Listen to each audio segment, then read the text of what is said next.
Honey, I blew up the business. Welcome to the podcast. We have Joe Dalton here today. Nice to see you. Thank you for inviting me, and it's lovely to be here. It is lovely to be here. We've got a real cracker today because Joe's a bit of a sparky character, let's just say. She's got a real CV. I'm going to very quickly overview it through it. But what always happens is I read the people's CVs who come on here and I get a kind of sort of, slightly paranoid about how good my one is. But she's an entrepreneur, an investor, a board advisor, a mentor, a judge of awards, and many, many other things. She's founder and CEO of JD & Co., who are the leading executive search, leadership coaching and advisory firm in the UK for startups, scale-ups, and game changers. Woohoo! I like that line. And she works a lot in the tech industry, particularly, and with not just any old tech companies, tech unicorns and the like. Absolutely. And she's also an investor, and in numerous investors, but particularly in a platform called Alma Angels, which is on a mission to level the playing field for female entrepreneurs seeking early stage startup funding. A great mission. So she's involved with all these exciting companies, and she's been doing lots of exciting stuff herself. And I'm kind of very excited to speak to her. But before we kick off, I'm just going to remind you that this podcast is brought to you by the Tech Department, which is my company, which is the business that I blew up in 2017. And whilst we did manage to turn things around, it was pretty tough. I definitely don't want to be doing that again. So the whole point of this podcast and the whole reason we're talking to Joe today is to help you avoid the stuff I did that have made me blow my business up. So I'm trying to learn, because frankly, I'm still building my business and I'm still trying to navigate that path. And if you like what we're doing here, please subscribe and share and like and post and get it on the socials and big us up to all your mates, because the more you do that, the more we can help more people. And that's my mission through this. So please help. But without more further ado, we're going to jump in, because I was doing some Google stalking of Joe, and she lives this what seems through the internet very glamorous life. Is that right? Oh, if only. Well, if only. She's hanging out with tech CEOs. She's invested in stuff. She's into fashion. She's always looking very glamorous in her photos. But I know that wasn't always the case. And back in the day, I was interested about the time when you were sat with a can of tuna on your knee. I can't believe you found that on the internet. Yes, I was. What a random thing to start with. I think that was the moment when I decided to set up on my own. I set up my previous startup with 3 other founders. Massive lesson. Please really get to know the people that you're going to set up a business with. Make sure your values align. Make sure your mission is the same. Make sure your ambition is the same. And sadly, it wasn't. So I decided to just walk away and not be defined by that big mistake. So I always talk about it as being sort of, Jerry Maguire style.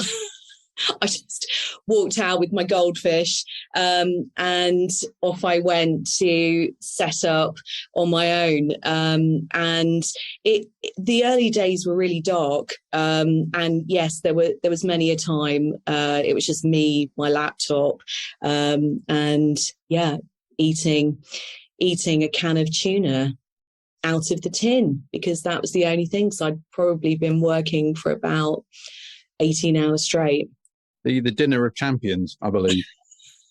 I think it was my birthday as well, which makes it doubly sad. So yeah, I was actually at home alone eating a can of tuna. It's just not a good look, but I've moved on.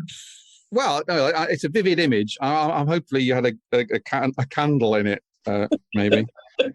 So okay. So you've come out of a situation where you've made a mistake, say, with your founders, and there's been some kind of heat around that, and you've walked out and you've set up, and this was JD & Co. that you'd set up. So it was actually the previous business, JD & Co. And it's really interesting when clients are actually asking you why you are working with those founders, and you're looking at some of the business decisions that are being made, and you just feel really disconnected from the person that you come to work to be and who you actually are as a human. And I was really disconnected. I came out of the corporate world, had a horrendous time there, trying to wear the suit and play the games in the boardroom and play the internal politics, and then went into, three of us left when that business was sold and we set up, and I just wasn't being my true self. And so it was really life affirming, and especially looking back, everybody around me thought I was completely bonkers. I'm a single parent, I had no money behind me, I'd never set up a business on my own, I didn't have a huge amount of business acumen. So yeah, it was brave and stupid. So what were you thinking then at that point, when you in your brave, stupid moment? I actually didn't have much of a plan. I wrote one page out on a piece of A4 and just started. I just thought it sounds so super cheesy, but I wanted to do three things after not being myself and my authentic self in the workplace, and trying to be something that I wasn't. I thought, I wonder if I can just work with clients that I really love. And I chose consumer tech because I'm a geek. I wanted to work with the apps that I used on my phone myself, the services that I used, the products that I used. I wanted to work on projects that get me out of bed in the morning. I'm getting old. It's hard to get out of bed. So I wanted to work on projects that interested and inspired me and intellectually challenged me. And I just wanted to work with really good people. I don't know if anybody's done this, back in the corporate world, when we were doing business travel, 24 hours before the tickets were released for the flight that you were all going on, everybody scurried off into a corner and purposely booked their seat away from their colleagues. No, I've never done that. And so it was just so lovely to think, I actually want to work with colleagues that I want to sit next to on an 8-hour flight and that I'm going to really enjoy spending time with. And so that's always my bar when I'm interviewing somebody to work with me. Some people use the beer test, but you can have a beer with a lot of people, but can you actually sit on a flight for 8 hours and still enjoy being with them at the end of that flight, and then go and work together and go and see a client or go to a conference? So for me, that's always the litmus test. Yeah, it's a good litmus test, actually, because you're quite right. If you can't start to sit and easily hang out with somebody in a cramped environment, then, frankly, working with them is going to be challenging. So, all right, so you kind of had this lot of almost visceral reaction to, you're disconnected. You're in the corporate situation, you weren't feeling it because you weren't all this kind of political stuff going on. You're in your first startup and you're not feeling it because you're disconnected from who you truly are. And you've kind of burst out of that office and with your proverbial fish tank, and you're out with your brave/stupid decision and you against the world. And you said it was kind of really dark early days. What made it dark? I think it was just realizing all the gaps that I had in my knowledge and my experience. And, like everybody else, major imposter syndrome, is everybody I've ever worked with and ever encountered looking at me right now and what I'm trying to do. And I love I love geeking out. I love technology. I love the startup and scale up space. And my previous co-founders aspired to work with big corporates because it was safer. We could get repeat business, whereas startups, they didn't really understand. And I naturally permeated towards them. I loved the ambiguity and strap in for this ride. We're like, it's a rocket ship. We're going on this big journey, and there's going to be loads and highs and lows. And I was doing exactly the same myself. And I was also trying to change the headhunting industry at the same time. You know, it's got a terrible reputation. You know, we're akin to bankers and estate agents. Sorry, bankers and estate agents. But it was a bit of an old boys club. Everybody moved their mates round the boards of all of the companies in London. And I just wanted to do something different and sort of blow it up a bit. So it's a bit scary because I didn't know if what I was doing even made sense. But thankfully, 10 years on, it worked out. Okay, so you said you wanted to get into the industry and blow it up a bit. What does that mean? Well, the recruitment industry is all about sales and commission. And for me, that just drove the wrong behavior. And that's the reason that I think I was unhappy in the corporate world. Not only was I trying to act like the people that I saw around me, that, you know, all had the big jingly jangly watches and the shiny suits, and, you know, their confidence and their ego walks in the room 5 minutes before they do. That was the sort of general MO. And I was thinking, well, I want to be really consultative. I don't want commission to be anywhere in the equation. I just want to give great advice to clients, and whoever they take, I want that to be what's right for the business. So I just did away with commission and did away with sales. So 10 years, I haven't spent any money on marketing. Nobody's ever made a business development call, and none of the consultants work on commission. They're all paid as if they were in-house. So it was scary because I had no templates to steal from my previous employers, like most people do. No salary schemes, no job specs. I was working with disruptive tech companies that were changing the way we all operate today, while disrupting and changing my industry at the same time, which I don't recommend. It was bloody hard. Yes, a double complexity. Yeah. It's interesting. I mean, I'm attracted like a moth to the flame to that kind of stuff, by the way, because I'm continuously like trying to do things differently in a difficult market or industry.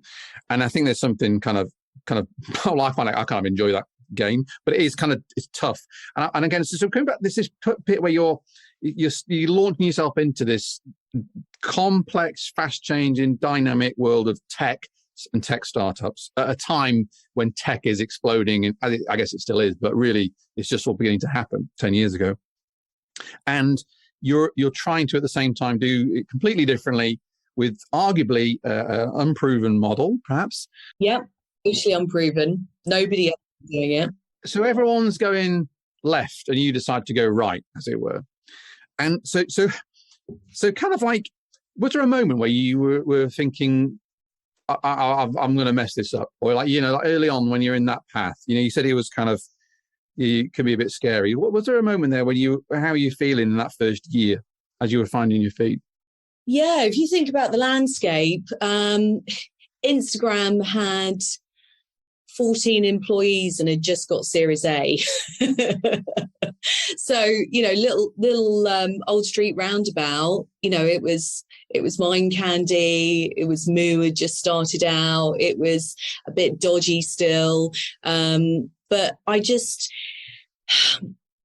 I felt like I had no alternative, and that if I had turned right when everybody else had turned left, and it was the wrong thing, that I would just probably do something completely different, because I couldn't carry on in the industry and the profession that I'd chosen doing it the way everybody else was doing it. So I think that's probably what got me through, was just thinking, I'm going to try doing this differently. And if it doesn't work, I'll retrain. I'll do something completely different. So you just rejected that other way of doing things. You were just, I'm not doing that.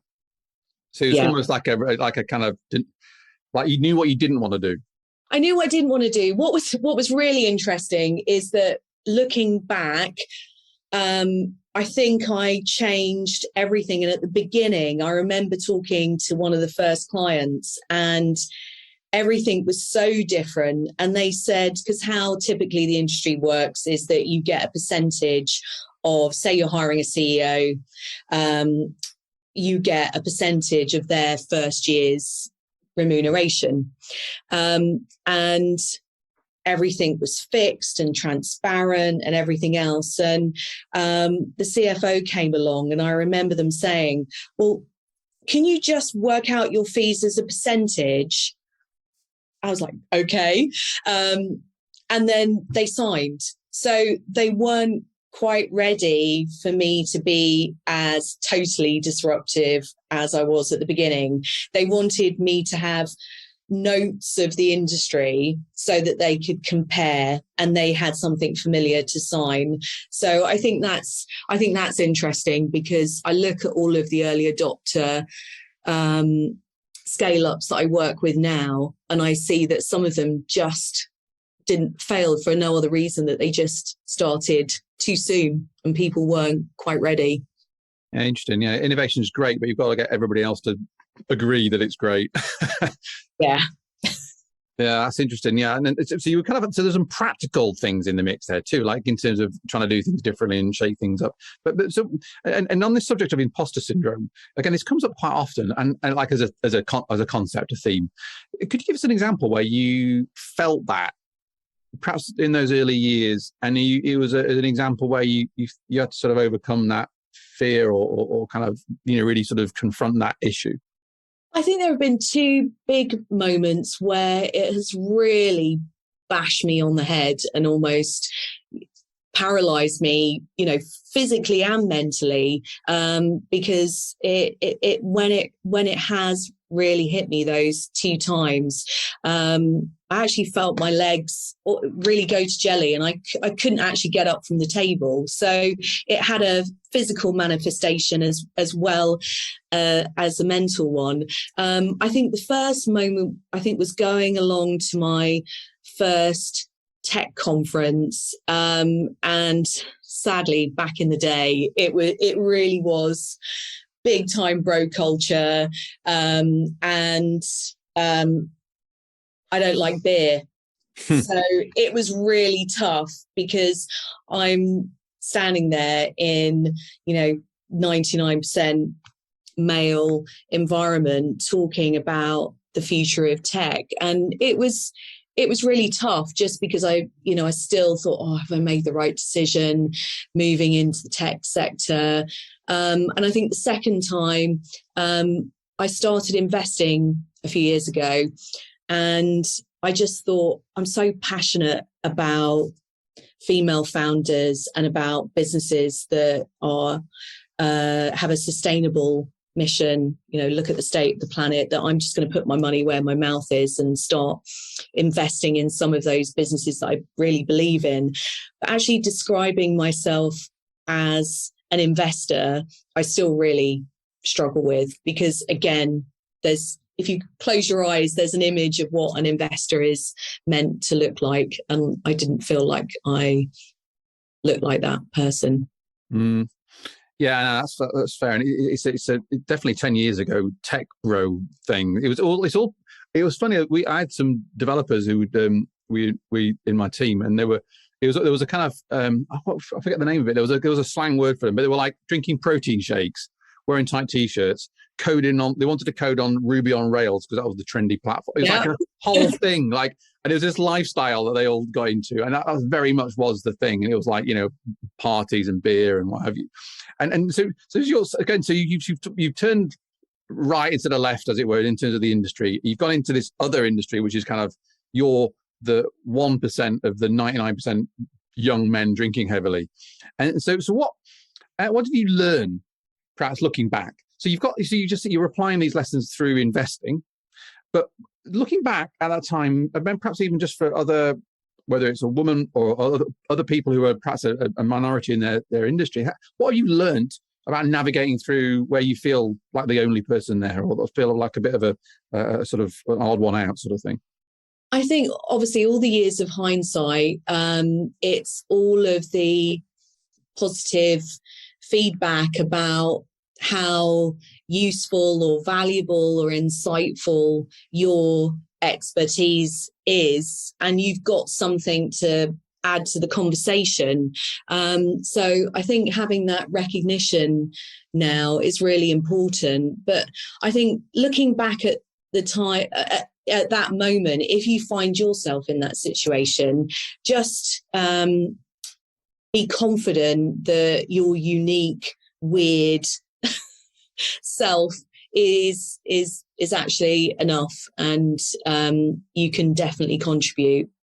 Yeah, that's good advice. And I think, this is something that I think everyone feels a level of imposter syndrome, for what it's worth, and I feel it all the time. In fact, funnily enough, on this, I joked about this at the start of this conversation about people's CVs and me feeling like not as good. I had a chap I interviewed last week who said the same thing, and his CV is unbelievable. I mean, it's like the leading in the world #1 guy awarded, and he's like, "Oh yeah, Dan, I listened to your podcast, and everyone's so much better than me." I'm like, what? So it's really funny. Like, I think everyone projects, and particularly on social media, like projects that everybody else is confident of got it sorted. But I think, everyone's kind of muddling their way through and feels like a weirdo, right? Whether they are or not. So I think this idea of connecting to who you really are that you started off with, and how you, because you'd had that misconnection and that lack of authenticity in your first startup, drove you to set up your current business. Could you perhaps speak on that? Like, just on that particularly, people who might feel they're a bit disconnected and not having the courage to perhaps get to their authenticity?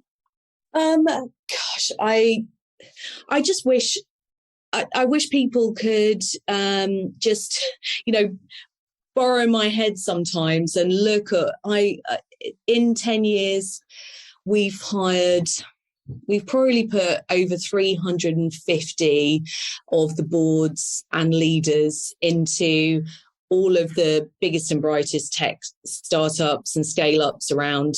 And every founder I meet still is, however much they've gone through 2 successful exits, they're a serial entrepreneur. Once you really get to understand them and work with them over time, you realize they're just like you. And so I think I wish I could give everybody the benefit of all of the meetings that I've had. And obviously for a living, I look at people's CVs all the time, and whatever anybody's done and what qualifications they've got, it's people always hire on chemistry, values, you as a person. So, don't be intimidated. Yeah, so working with those, I'm kind of curious to see what's you're working with people who are at the top of their game in their, the tech sector, who've got these kind of big headline exits behind them, and they're, feted in the industry. So what's it really like working with those people? When you kind of, it's like working with the top talent in sport, maybe. What's the sort of insight that you've learned from working with those kind of people that you've applied to yourself, or you think is a good lesson? The biggest learning for me, I'm so privileged, so lucky, because I'm working, as you say, with the top talent in the world, and so I just make like a sponge every day and soak it all up. But I think working iteratively and constantly making decisions. I remember working with one founder, and it was right. Okay, we've got this. We've got that moment where we've got to make a really big decision. It's 10 o'clock in the morning. We make it. And if it's the wrong decision, we make another decision at 2:30 that afternoon to unpick the bad mess of a decision we made at 10 a.m. that morning, but keep making decisions, keep iterating, constantly moving the dial. And I think the other thing that I see in founders that I work with, the very best ones, and that I've tried to adopt in my own way of working, is being super self-aware, really, really knowing yourself intimately and all of your weaknesses, and then hiring around you. If you imagine, I always have this image of like one of those annoying wobbly tables that you get when you're trying to eat at a restaurant and it just won't go away. And to get the balance right, you've got to bolster up your own skill set with the things. Quick story for you. When I first, few years into the business, I realized that things like corporation tax, P&L budgets, all those sorts of things weren't where I got my energy from. I was like, I need to hire a finance director. And so I met 3 or 4 people, just drained my energy, and they were absolutely great at what they did. Then I got a recommendation. I used my network, and I met this guy who used to be a pantomime dame for 20 years. One of the funniest humans I've ever met. We laughed all the way through the interview, and he's been my FD ever since. And so I would say, if you've got something that's like your Achilles heel, whether it's numbers or it's public speaking or it's marketing, whatever it is, if it doesn't give you energy, find somebody to do it. Definitely bolster up your skills, but also get somebody that, I'm excited for my finance meetings now. And that would have been just ridiculous thought before I found the perfect person to work with me. Yeah, that's amazing. Funnily enough, again, for what it's worth, we've just got a new accountant for my business in the last year, and we have a kind of quarterly meeting with them. And the first one I was dreading, because again, I'm a bit like you. I don't get my energy from the finance. But these guys have just got a real good energy, and the woman that leads it, I've asked her to come on the podcast because she's so good fun. But it's like, again, accountancy and fun are just two things you don't think together to put together. And I think it's part of, again, well, I am very much led by stuff like that. I like to kind of have a nice time at work. You know, we're kind of here for a long time, so work with good people. All right, so you're working with all these amazing people. How does one become more self-aware? If that's a really important thing for a founder or a leader in a business to be, how do you do that?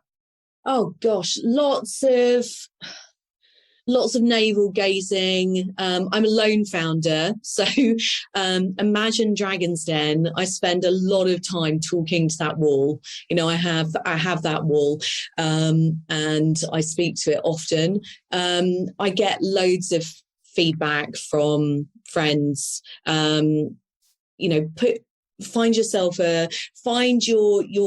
tribe, your gang, your network, whatever you want to call them, and make sure they're really brutally honest. I always get feedback from, I love hiring graduates. Somebody's got to, you know, we've the UK is letting graduates down, and so I think they're always really good to give you really brutal feedback. That's good. Yeah, I mean, I guess. And how do you have a sort of structure for that, or you just sort of welcome it when it arises? I think the most constructive feedback comes with early tenure employees, because they've got a fresh lens on the business, and they're always really good at giving really constructive feedback.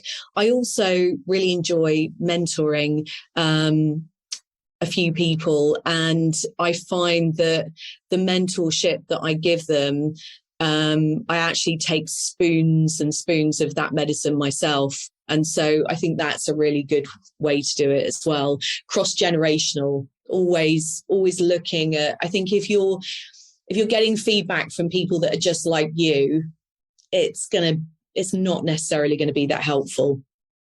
Yeah, that's a good shout. Yeah, and the other thing I'm curious about, so we've talked a lot about high growth companies and your role in helping them, and then the founders and how they kind of cope with that.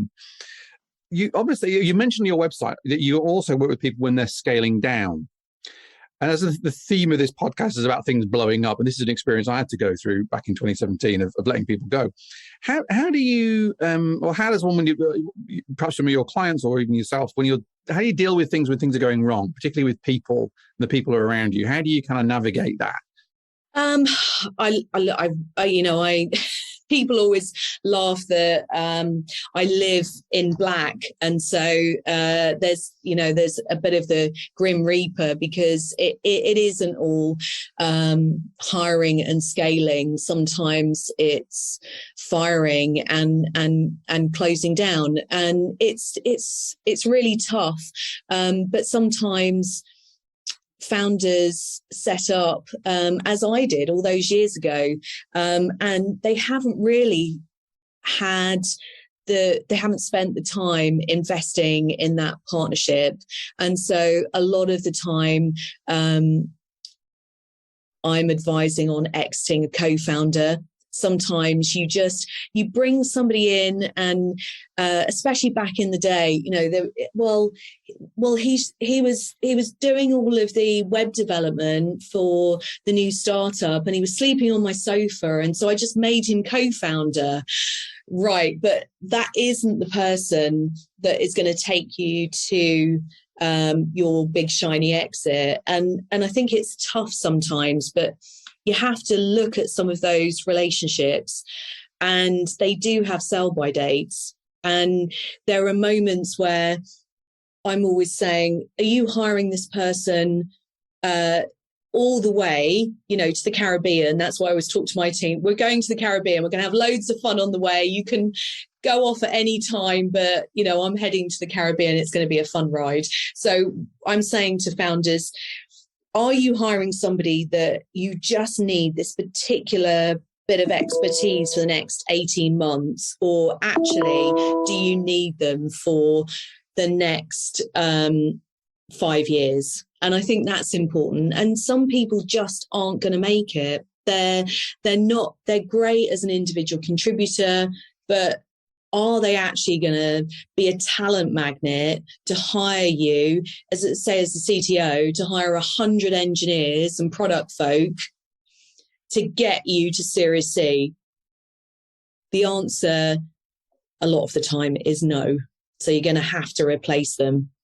All right. So often the times the scaling down thing or taking people out of the equation has a root much earlier on in the process. Yeah, it's about mishiring. Hire slow, fire fast. You've got to spend enough time really getting to know the people. But sometimes there was a situation really early on.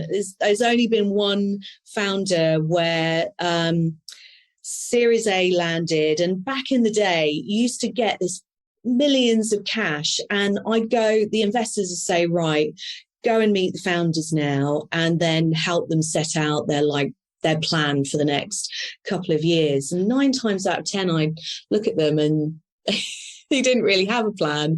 But we'd sort of figure it out as we went along. But there was this one time where the founder had got Series A, and we hired a bunch of people. It was a really exciting moment. And they went off to get Series B. They actually went to Asia Pac to do it and came back and faked a term sheet. So they didn't actually have the next round of funding approved. But I think it was just because they wanted it so much, they couldn't not come back. And in the end, they whistle blew. The business, unfortunately, went pop, and it was a disaster, and loads of people lost their jobs. But it was just a really interesting learning for me, just seeing somebody that so desperately wanted it so much that they actually faked it. So what was the learning from that God. Well, one of the phrases I hate now is fake it till you make it, or, it's all about hustle. I think there's a place for that, but I think that in this day and age, I think being culturally aware, we've all seen, when I watched the Fire Festival Netflix, the latest ones are all out there at the moment, the blood analysis business. You've got to be you've got to have depth of experience and expertise, and you really have got to have some weight behind your claims.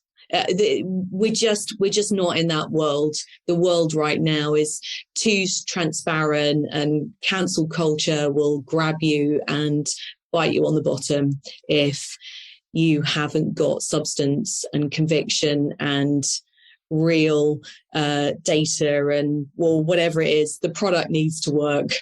Yeah, it's interesting. It comes back to that authenticity thing again. It's like if you're acting out something that's not real and trying to fake that, and that in your heart, your conscience will tell you that. But if you still think you can sustain it, then it's a fool's errand. I mean, apart from the fact you're going to get called out and cancelled or whatever that would happen, it's stressful for yourself living a lie. Yeah. I still see it sometimes. There's lots of VC money in Europe at the moment, as we know, lots of heady valuations and lots of fundraising going on at the moment. But I think we're going to see that people are going to have to work really, really hard to get that next round of funding. It's an interesting time. I think we all need to buckle up. Yes, indeed. Well, and as this podcast will help you do that, buckle up and get ready for bumps and scrapes. We're heading towards the end of our time together. And one question I always like to ask people, and I think it'd be really interesting to ask you, is what advice should entrepreneurs ignore? There's lots of advice out there, and we're all full of bloody, hot takes. But what should people ignore? Oh, gosh, I would say just start. I wouldn't spend too long with strategy and a business plan and everything else. You can start a side hustle. You can start quietly and then grow something. You don't need to have you don't have to have planned it to the nth degree.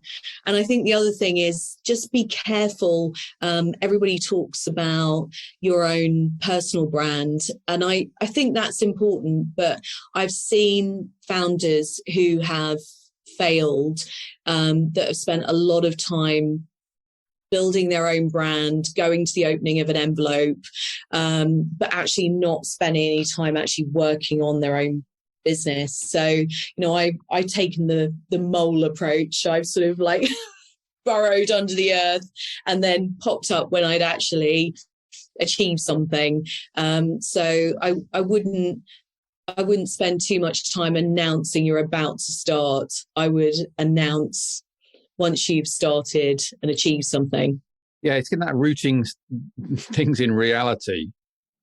I think that's it's one of the problems, I think, with particularly social media and even the concept of a personal brand, and that what is that, and this idea that you have to be out there all the time, like you say, attending every opening and showing your face. And one of the things that lockdown taught me was how my entire career has been spent out doing stuff like that, lunches, dinners, networking, pitches, meetings.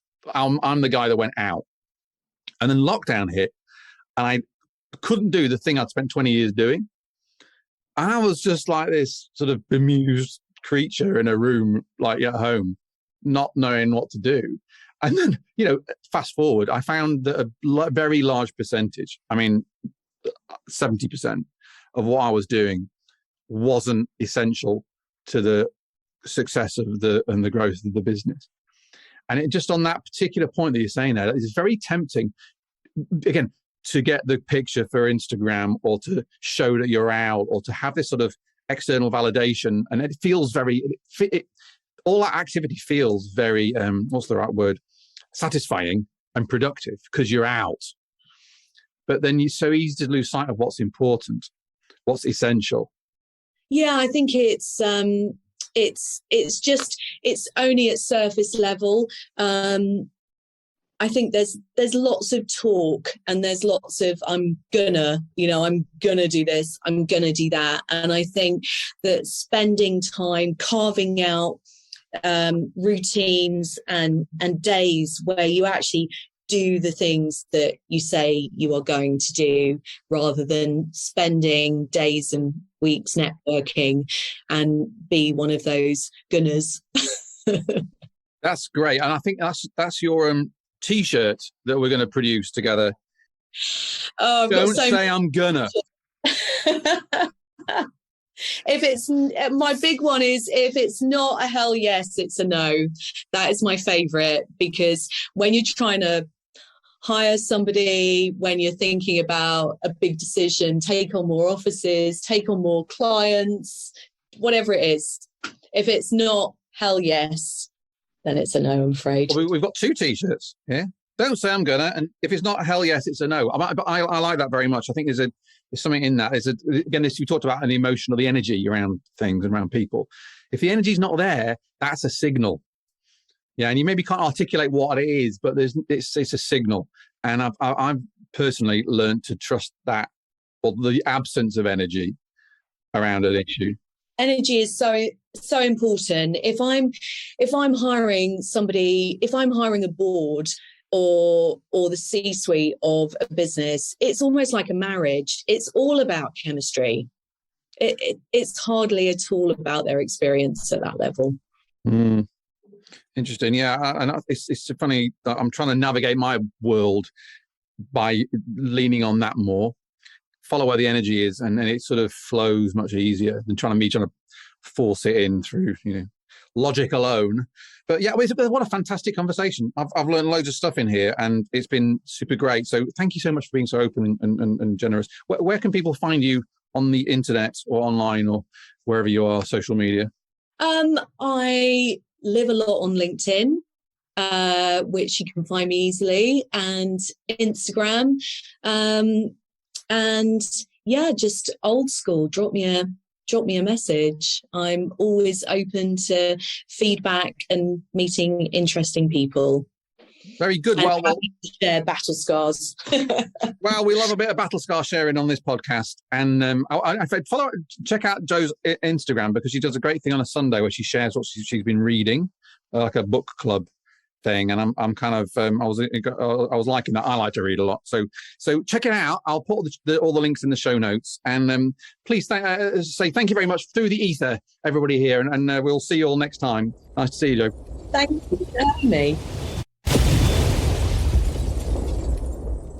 Do you want to get the top 5 tidbits from each episode emailed to your inbox every Friday? Yes, you do. It saves you having to go through and make notes and make a note of all the books and all the ideas that are in the podcast. We go through and we choose the top 5 we like, plus put all the links into that email. So if you just go up to honeyiblewupthebusiness.com, yes, that's honeyiblewupthebusiness.com, and just enter your email address. There's a little box, just enter it in, and we will send you that information. And it saves you having to make notes and all that. That's make your life a bit easier. And of course, if you did enjoy the episode, please consider subscribing. We are trying to help people through this. So the more people that subscribe, review, rate on Apple, Google Podcasts, Spotify, the more people will see it, and the more we can help. So help us help other people, other entrepreneurs like you.